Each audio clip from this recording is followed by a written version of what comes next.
आज हम लोग पुनः स्टूडेंट्स ऑफ क्लास 7 के स्टूडेंट्स, आज हम लोग पुनः एक बार ऑन इक्वालिटी पर पढ़ेंगे, चर्चा करेंगे। The topic is issues of equality in other democracies. Issues of equality in other democracies.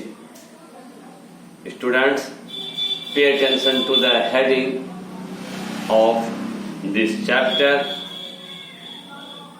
in your book civics first chapter का हेडिंग है, ये भी टॉपिक है, हेडिंग है ऑन इक्वालिटी, जिसका टॉपिक है issues of equality in other democracy. ध्यान दें स्टूडेंट्स, इश्यूज मीन्स होते हैं मामले, इक्वालिटी मीन्स समानता। इन अदर डेमोक्रेसी, अन्य प्रजातंत्रों में समानता के मामले।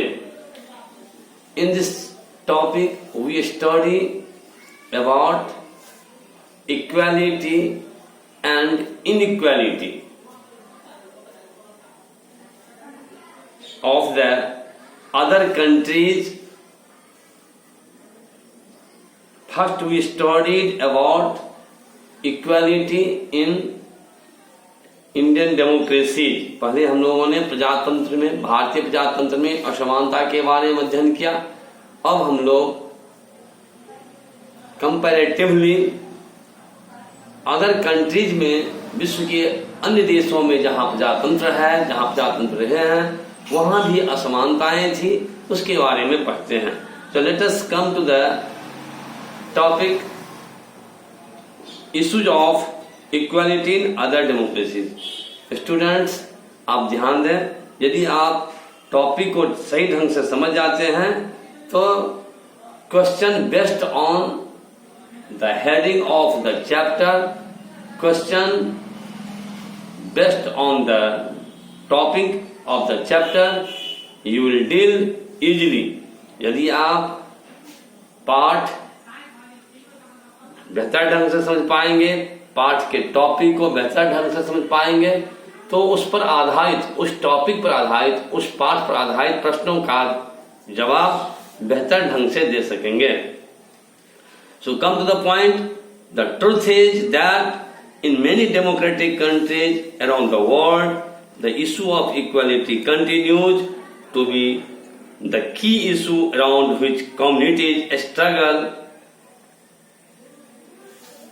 वास्तविकता यह है कि दुनिया के देशों में समानता के मामले पहले से भी बहुत ज्यादा थी। धीरे धीरे at the global level where there was monarchy, the people of those countries struggled, fought for democracy, fought for the change। बच्चों, उन देशों में जहां राजतंत्र थे, वहां के लोगों ने प्रजातांत्रिक सरकार के लिए बहुत ज्यादा संघर्ष किए। इतना ही नहीं, दुनिया के देशों में पहले स्लेवरी भी थे। स्लेवरी में होता है दास प्रथा, लोगों से विदाउट वेजेस का, बगैर मजदूरी का, बगैर कोई भत्ते का उनसे काम करवाया जाता था।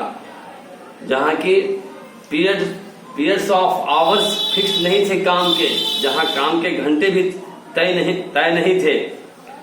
Let us see the example of United States of America. The African American whose ancestors were the slaves who were brought over from Africa। United States of America में जहां अफ्रीका से मजदूरों को लाया गया था, तो उन्हें कहते हैं अफ्रीकन अमेरिकन। ध्यान दें स्टूडेंट्स, मान लीजिए इंडिया के लोग, यंग इंडियंस आज अमेरिका जैसे देशों में या दुनिया के अन्य देशों में जाते हैं जॉब करने के लिए, उन्हें कहा जाता है इंडियन अमेरिकन। इंडिया के यंग इंजीनियर्स, डॉक्टर, साइंटिस्ट या लेबर या किसी प्रकार के काम करने वाले अदर कंट्री में जाते हैं तो उनको कहते हैं इंडियन अमेरिकन, इंडियन ऑस्ट्रेलियन। उस प्रकार से वहां बस गए। इंडियन अफ्रीकन, उस प्रकार अफ्रीका के लोगों को जब अमेरिका लाया गया काम कराने के लिए तो उन्हें कहा जाता था African American. Continue to describe their life today as largely unequal. तो आज जो उनके साथ आपबीती घटनाएं हैं अफ्रीकन अमेरिकन के साथ, बड़ी ही अनइक्वालिटी थी उनके साथ। Despite the fact that there was a movement in late 1950, 1950 के पूर्वार्ध में बहुत ही आंदोलन हुए थे to push for equal rights for African American. 1950 में अमेरिका में अफ्रीकन अमेरिकन को भी राइट टू इक्वलिटी मिले, इसके लिए बहुत ही संघर्ष हुए थे। प्रियर टू दिस, इससे पहले African American were treated extremely unequally in the United States and derived equally through law. Student समझें, प्रियर टू दिस, इसके पूर्व, इसके पहले African American were treated extremely unequally, African American के साथ बड़े ही असमानता का व्यवहार किया जाता था यूनाइटेड स्टेट्स ऑफ अमेरिका जैसे देशों में। And denied equality through law, कानून के द्वारा अमेरिका में बाय लॉ एंड ऑर्डर उन्हें राइट टू इक्वालिटी नहीं दिया जाता था। For example, when traveling by bus, they either had to sit at the back of the bus or get up from their seat wherever a white person wished to sit. इतना ही नहीं, बस में, train में यदि African सफर करते थे उन्हें बस में या ट्रेन में सबसे पीछे खड़ा होना पड़ता था, जबकि व्हाइट पीपल को, जो गोरे लोग थे अमेरिकन, उन्हें वे सीट पर बैठते थे और अफ्रीकन खड़े होकर आते थे।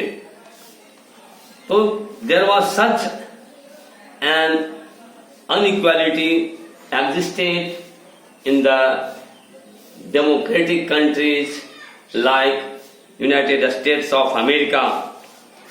American, a majority of American, a majority of, student ध्यान दें, a majority of African American continue to be among the poorest in the country. African American की लाइफ स्टैंडर्ड्स भी सुधर नहीं रहे थे। Most African American children can only afford to attend government schools that have fewer facilities and poor quality teachers. अधिकांश जो African American थे उनके बच्चे लो स्टैंडर्ड की लाइफ बिताते थे एज कंपेयर टू व्हाइट, जो गोरे स्टूडेंट थे उसका अपेक्षा African American children couldn't go to the private schools for better study, while at the same time the American children went to the better private schools to study. Such an inequality existed in United States of America. Change of next one topic है इन a few minutes, आप समझ जाएंगे। Challenge of democracy, अब प्रजातंत्र की क्या चुनौतियां इसके बारे में हम लोग पढ़ेंगे। No country can be described as being completely democratic. आज दुनिया के देशों के साथ ऐसी स्थिति है, वास्तविकता से देखा जाए तो हम उसे पूर्णतः प्रजातांत्रिक देश नहीं कह सकते हैं। There are always communities and individuals trying to expand the idea of democracy and push for a greater recognition of equality. हमेशा आज दुनिया के देशों में, समुदायों के बीच में, व्यक्तियों के बीच में कुछ न कुछ झड़प, कुछ न कुछ संघर्ष रिलेटेड टू अनइक्वालिटी से होता रहता है। On existing as well as new issues, नए नए मामले उठते हैं। Central to this is the struggle for the recognition of all person as equal and for the dignity to be maintain.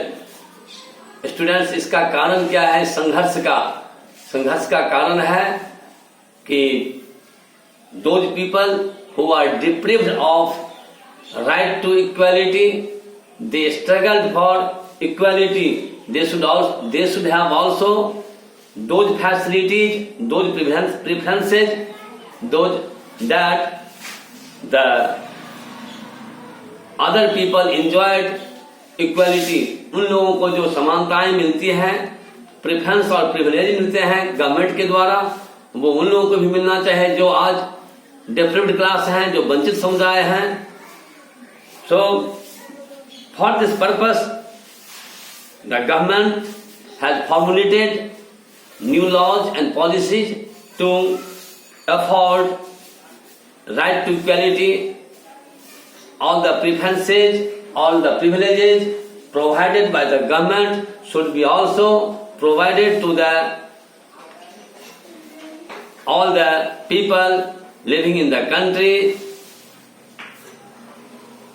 बगैर किसी प्रकार के डिस्क्रिमिनेशन का, बगैर किसी भेदभाव का. सबों को समानता का अधिकार, राज्य सरकार के द्वारा दिए गए सारे अधिकार, सारी सुविधाएं, सारी अधिकार उनको मिलना चाहिए. As you read these chapters, think about whether the equality of all persons and their being able to maintain their dignity is upheld. और प्रोफेशनली जो लोग हैं, पेशेवर लोग, जो भी जिस प्रकार के रोजगार करते हैं, पेशे करते हैं, उनको डिग्निटी के साथ उनको वेजेज मिलना चाहिए. In this way today students of class 7 we completed first chapter on equality. Let us we study next chapter, next day, the second chapter. Thank you.